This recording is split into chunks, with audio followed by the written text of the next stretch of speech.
Assalamualaikum warahmatullahi wabarakatuh. Bismillahirrahmanirrahim. Sahabat Kampung Ilmu yang berbahagia, adakah manusia yang bisa bahagia dengan duka? Rasanya tidak mungkin ada manusia yang mau menjadikan duka sebagai suatu kebahagiaan di dalam hidupnya. Itulah sebabnya mengapa banyak orang yang kini rela melakukan kejahatan hanya karena agar dia tidak kehilangan pekerjaan, jabatan, ataupun kehormatan. Hampir setiap orang menolak yang namanya duka dan berusaha sekuat tenaga untuk tetap hidup bahagia. Akibatnya, tidak sedikit di antara mereka yang bersikap pragmatis, egois, individualis, dan hedonis. Bahkan mereka mau melakukan apa saja. Yang penting dia tidak miskin, tidak dikucilkan, dan tidak dihukum. Walaupun kadangkala hatinya menjerit karena letupan-letupan kesadaran yang terkadang muncul akan perilakunya yang telah melanggar aturan Tuhan. Namun mereka tetap memilih menjauh dari duka demi hidup bahagia. Memilih ingkar janji, dusta, dan khianat menjadi karakter dalam dirinya demi untuk menghindari duka. Apalagi di zaman sekarang yang himpitan ekonomi begitu berat, sementara kejujuran sudah dianggap bukan masanya lagi, dan korupsi sudah dianggap sebagai sesuatu yang wajar, sehingga menjadikan sebagian besar umat manusia makin berani durhaka pada Tuhannya, bahkan berani menggadaikan imannya. Padahal kalau dicermati, duka yang mereka hindari dengan cara curang itu sejatinya adalah jalan tol menuju duka nistapa yang tiada tara, yaitu neraka. Duka di dunia ini hanyalah sementara, sebagaimana senang di dunia juga tidak selama-lamanya. Sementara pembalasan Tuhan pasti adanya. Sementara pembalasan Tuhan pasti adanya. Seorang Muslim wajib untuk hidup dengan tidak melanggar aturan Tuhan. Sekalipun terkadang untuk hidup seperti itu harus banyak melakukan pengorbanan, merasakan penderitaan, kesengsaraan, dan duka nistapa yang mendalam. Tapi itulah mahar yang harus kita berikan untuk bisa mendapat kebahagiaan abadi di dalam surga. Apabila kita telah memahami hal ini, insya Allah kita akan bisa menjalani hidup ini tetap bahagia, meskipun harus bersahabat dengan duka. Apabila kita telah memahami hal ini, insya Allah kita akan bisa menjalani hidup ini tetap bahagia, meskipun harus bersahabat dengan duka.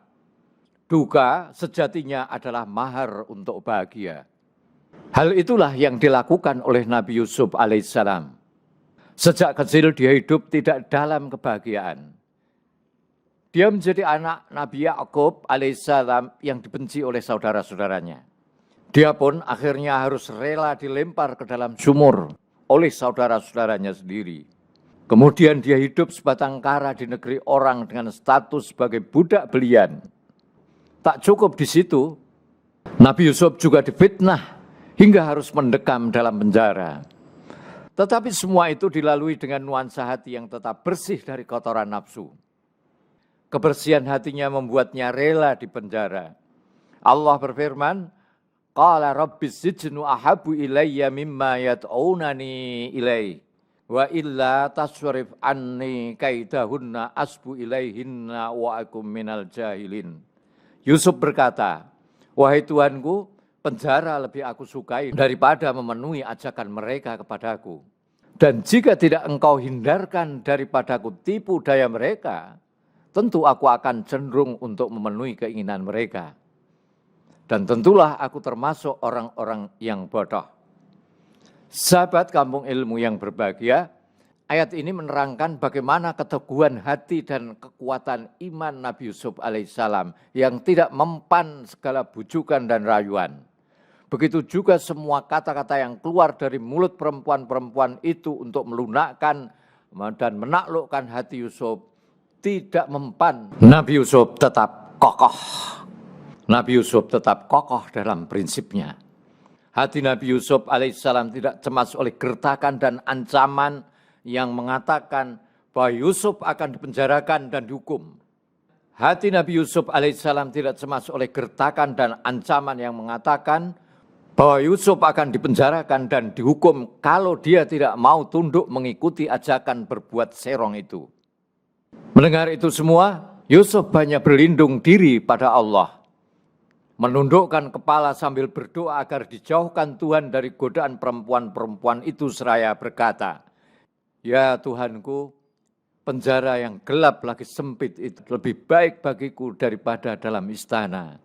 Dengan terus menghadapi perempuan-perempuan yang cantik, yang selalu menggoda dan mengajakku untuk memenuhi keinginan hawa nafsunya.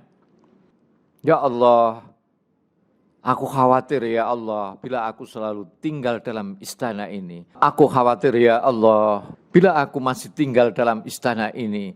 Aku selalu berhadapan dengan perempuan-perempuan yang menggodaku kalau semangatku. Aku khawatir ya Allah, bila aku masih tinggal dalam istana ini. Aku selalu berhadapan dengan perempuan-perempuan yang menggodaku. Kalau semangatku melemah dan imanku luntur. Sehingga aku terperosok jatuh ke dalam lembah kehinaan bersama mereka.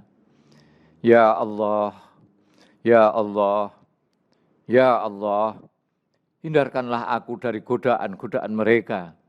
Tak ada daya dan kekuatan bagiku untuk lepas dari bahaya itu, selain dengan pertolongan dan petunjuk-Mu. Ya Allah, kalau bukan karena pertolongan dan petunjuk-Mu, aku akan jadi orang yang bodoh, sesat jalan, dan mudah terpedaya. Akhirnya terjerumus ke dalam lembah kehinaan dan maksiat. Sahabat kampung ilmu yang berbahagia, demikianlah sikap Nabi Yusuf terhadap duka di dalam hidupnya. Setiap fase ujian dilaluinya dengan penuh kesabaran dan harapan akan pertolongan Allah SWT. Hingga ia diangkat derajatnya oleh Allah SWT dengan menjadi pengelola ekonomi Mesir. Assalamualaikum warahmatullahi wabarakatuh. Muhammad Ajib, ditulis oleh Dr. Abdul Manan.